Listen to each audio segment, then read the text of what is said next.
I had dreamed of my engagement day since I was a little girl, twirling in my grandmother's living room, wrapping myself in old curtains and pretending they were gowns fit for a princess. But on the day that dream finally stepped into reality in Seattle, the person I expected to celebrate with me the most, my own mother, became the storm I never saw coming. For weeks, she had obsessed over this champagne-colored dress hanging in her closet, a dress I didn't even like, its fabric stiff and shapeless, with beadwork that screamed of a decade I never lived through. She kept insisting it was elegant and traditional, and she would hold it against my body in front of the mirror, saying, "Your sister Emily would have worn this without hesitation," as if that was supposed to be the highest compliment. Emily was always her measuring stick, the golden standard, the perfect daughter with perfect curves and perfect smile and perfect compliance. But I wasn't Emily, I never had been, and when I finally told my mother that I had chosen a simple, elegant white satin dress that felt like me,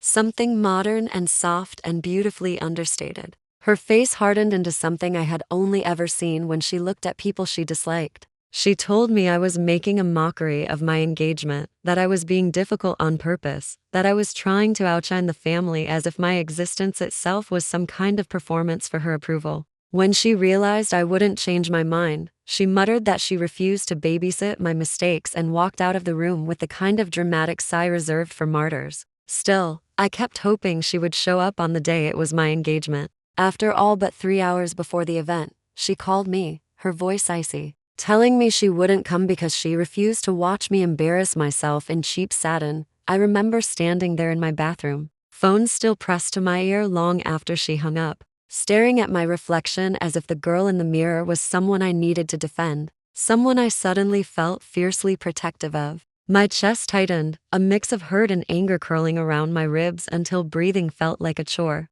I didn't want to cry, God knows I had cried enough because of her over the years, but the sting built up anyway. Why did my joy always have to bend to make room for her ego? Why did she always find a way to make everything about my ungratefulness instead of her control? When it was finally time to leave, my hands trembled as I adjusted my earrings, and I convinced myself that everyone at the venue would notice her absence, that they'd whisper about how even my own mother didn't believe I deserved this happiness. My fiancé, Daniel, squeezed my hand the moment I stepped out of the car, grounding me with that warm, reassuring smile he'd perfected over years of weathering my family's storms. "You look beautiful," he said, brushing a loose strand of hair behind my ear, and for a heartbeat, all the tension dissolved. The venue glowed with soft lights and lavender bouquets, the air humming with excitement from friends and relatives who actually wanted to be there. Each person who congratulated me chipped away at the fear I carried from my mother's rejection. And slowly I began to realize that the world doesn't shrink just because someone else refuses to stand in it with you. My aunts fussed over my dress, my cousins took endless photos, and even family friends, who rarely noticed me growing up, found ways to make me feel seen. Still, somewhere deep inside, her absence sat like a sharp stone, reminding me that no matter how beautiful the night was, my own mother had chosen spite over love. And beneath that hurt, something darker began to grow, a flicker of resentment so small yet so hot that it burned with a quiet promise. Throughout the evening, people asked where she was, and I found myself repeating, she wasn't feeling well, because it was easier than admitting my own mother couldn't accept me unless I followed her script. Emily eventually pulled me aside, fixing the strap of her pastel dress like she was preparing for a performance, before saying, "You know, Mom, she just wants things perfect." The subtext was clear, perfect like me, not you. I nodded, swallowing the bitterness, because fighting on my engagement night felt like giving them too much power. Instead, I let myself enjoy the warmth of the people around me, the sweetness of Daniel's gentle presence, and the laughter that filled the room like a soft blanket. I posed for pictures, shared stories, toasted with friends, and smiled until my cheeks hurt, but underneath every laugh, every compliment, every camera flash, the flame inside me glowed brighter, simmering with the anger of a daughter who realized she had spent her whole life folding herself into shapes that would fit inside someone else's expectations. By the end of the night, as Daniel and I stood on the balcony overlooking the city lights reflecting off Lake Union, with the sound of distant music still drifting from the venue, he wrapped his arm around my waist and said, "Whatever happens next, we build it together." And something in me shifted. My mother had always believed she could control the milestones of my life, what I wore, how I behaved, who I disappointed, and who I impressed. But that night, surrounded by people who celebrated me without conditions, I understood for the first time that she didn't get to decide what happiness I was allowed to feel. She didn't get to own my narrative. She didn't get to be the judge of my joy. If she wanted to make my engagement about control, anger, and humiliation, then I would make sure the next chapter of my life showed her exactly what happened when a daughter stopped seeking permission to live. And as I leaned my head on Daniel's shoulder, watching the city glow beneath the night sky, I promised myself one thing: she would never again get the chance to ruin a moment I had waited my whole life for. The days after my engagement felt strangely heavy, as if my mother's absence had become its own living thing, an invisible shadow that wrapped itself around every conversation, every message, every quiet moment I tried to enjoy. Instead of celebrating the joy of being engaged, I found myself fielding calls filled with confusion, accusations, and thinly veiled disappointment from relatives who had no idea what really happened. My Aunt Linda texted, "Your mother must have had a good reason," as if walking out of your daughter's engagement because of a dress was a reasonable act. Emily sent a series of dramatic question marks, followed by, "Mom is devastated. You should call her." Not once did she ask how I was doing. My father left a short voicemail, his voice soft and almost apologetic, saying only, "Your mother is upset. Maybe just talk to her." No one, and I mean no one, acknowledged the fact that I had been abandoned on one of the biggest days of my life. It was like the family had collectively agreed that my feelings were optional, something to be addressed only after my mother's emotions had been soothed, stroked, and revived. The more messages that filled my phone, the smaller my patience became. That familiar pressure to smooth everything over to Ben so she didn't have to crept in, but something in me had snapped the night of my engagement. I was done apologizing for things I didn't do wrong. I was done rewarding emotional manipulation with forgiveness. So I stopped explaining. I didn't send photos. I didn't post anything about the engagement. I didn't reach out to defend myself or soothe her ego. I let the silence sit there like a stone dropped in a quiet lake. And to my surprise, it brought a strange sense of peace. Meanwhile, Daniel seemed to understand the storm raging inside me without needing many words. He would wrap his arm around my waist when he could see tension building in my shoulders. And one evening, while we were choosing wedding flowers, he said quietly, "You don't have to carry your mother's expectations into our marriage." That single sentence hit me like sunlight cracking through clouds. I realized that the life we were building didn't need to revolve around a woman who only showed up when control was involved. So when it came time to plan the wedding, I let myself dream freely. We chose a venue overlooking Lake Washington, an elegant, open-air space with floor-to-ceiling windows that caught the golden hour like it was designed just for us. I picked out a wedding dress that shimmered in soft light, a gown that felt like hope, independence, and breath all woven together. My bridesmaids were women who loved me without conditions: my best friend Harper, my cousin Mia, and Daniel's sister Claire. Not a single one questioned my decisions, pushed their opinions, or compared me to Emily. It felt strange to be surrounded by love that didn't come with strings attached. Like my soul didn't know how to relax into something so gentle, but the peace didn't last. The moment invitations went out, I knew I had ignited something deeper than irritation on my mother's side of the family. I had challenged the unspoken rule that her emotional comfort came before mine. She was the only person whose name was not printed on an envelope. I didn't send it by mistake. I didn't forget. I chose, with complete clarity, to withdraw the invitation she had already thrown away emotionally the moment she refused to attend my engagement. Within 24 hours, my phone lit up with furious messages. "Aunt Linda again. You're pushing your mother away." "Cousin Lydia.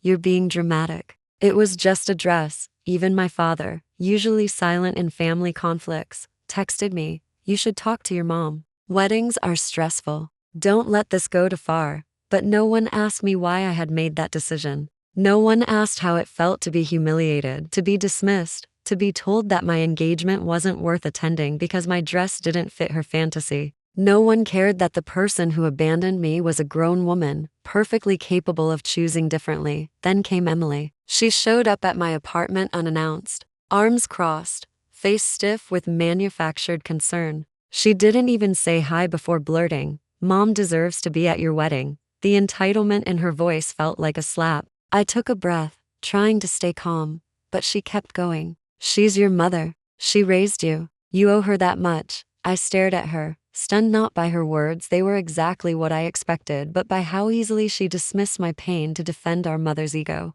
For years, Emily had been the golden child, the mirror reflecting everything my mother wanted in a daughter. Of course, she couldn't understand what it felt like to grow up being compared to your sister, like you were a disappointing draft that needed rewriting. I finally said, slowly and clearly, if she wanted to be part of my life, she shouldn't have walked out of it. The shock on Emily's face was almost satisfying. A flicker of realization that I was not going to fold this time. She huffed, muttered something under her breath, and left without another word. But for the first time in my life, I didn't feel guilty watching her go. I felt free. That night, I climbed into bed, expecting anxieties to gnaw at me the way they always had after any confrontation with my mother or Emily. Instead, I felt something I hadn't felt in years: peaceful. My chest felt lighter, my breathing steadier. The flame of anger inside me softened into something clearer, sharper. Not rage, not bitterness, clarity. I finally understood that silence wasn't avoidance, it was a boundary. And I was no longer afraid to hold it. As I drifted to sleep, the realization washed over me gently but powerfully. For the first time ever, the story of my life was no longer being written by the woman who made me feel small. I was writing it myself. The morning of my wedding dawned over Lake Washington in the softest shades of pink and gold, as if the sky itself had decided to bless the day. My own mother refused to. I stood by the hotel window, wrapped in my silk robe, watching the sunlight ripple across the water like shimmering threads. And for the first time in months, I didn't feel the tightness in my chest that usually came with anything related to my family. Instead, I felt steady, grounded, and certain not only about Daniel, but about the woman I had finally decided to be. When my bridesmaids Harper, Claire, and Mia helped me into my gown, the room fell silent in awe, and I could feel the kind of quiet love I had been starved of for years warming my skin more than the morning sun. My dress floated around me like a whisper of freedom, soft satin catching the light in a way that felt like a promise to myself. There was no ghost of my mother's voice criticizing every choice, no sharp comparison to Emily,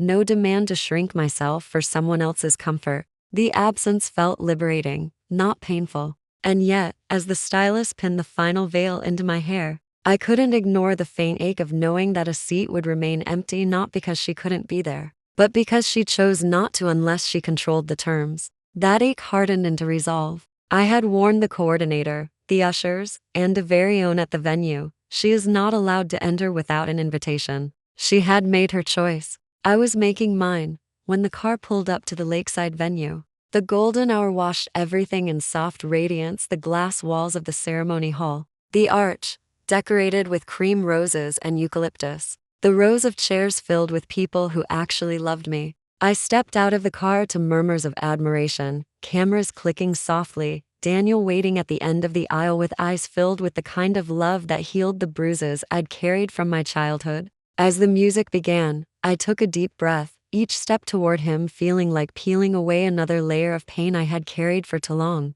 Then I saw it: second row. I'll seat the empty chair with a delicate arrangement of white peonies and soft greenery placed where my mother would have sat. It wasn't a placeholder. It wasn't a mourning symbol. It was a message. This is what love looks like when someone chooses control over presence. Guests whispered, assuming whatever story made them feel most comfortable. Some thought it honored a relative who had passed. Others believed it was symbolic. Only I knew the truth. And I held that truth quietly but proudly, like a gem tucked away beneath my heartbeat. Then, just as Daniel and I began exchanging vows, movement flickered at the back of the hall. I didn't want to look, I wanted my moment, my promise, my future, but a tiny part of me already knew. I lifted my eyes just enough to see her. My mother stood there, dressed to perfection in a gleaming silver gown, hair perfectly styled, makeup flawless, wearing the stiff smile she reserved for moments she wanted to hijack. She didn't come because she regretted anything.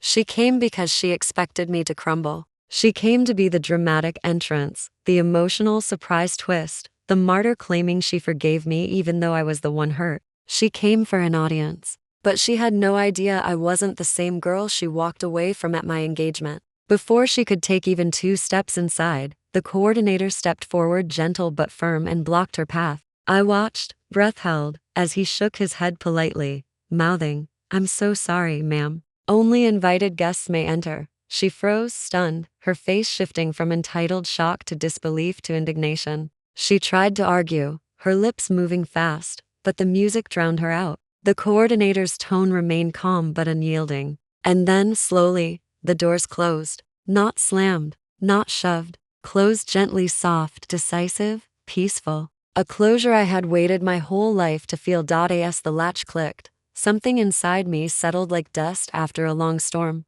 I turned back to Daniel, tears gathering, but not from sadness. Relief, power, reclamation. He squeezed my hands, grounding me back into the moment, and I laughed softly through the emotion swelling in my chest. We finished our vows untouched by her presence, our ceremony unfolding beautifully, intimately, without the weight of her expectations suffocating the joy meant to bloom around us. When we kissed, the room erupted into applause, and a warmth spread through me so deep it felt like my soul was finally exhaling after years of holding its breath. During the reception, as we twirled under string lights reflected in the lake, guests kept commenting about the emotional tribute chair, assuming it honored someone dearly missed. I smiled and let them believe what they wanted. The truth was mine alone, and for the first time in my life, that felt like enough. Later, photos from the wedding began circulating online, soft, romantic, breathtaking. A wedding blog even featured our ceremony, praising the quiet tribute that added depth to the event.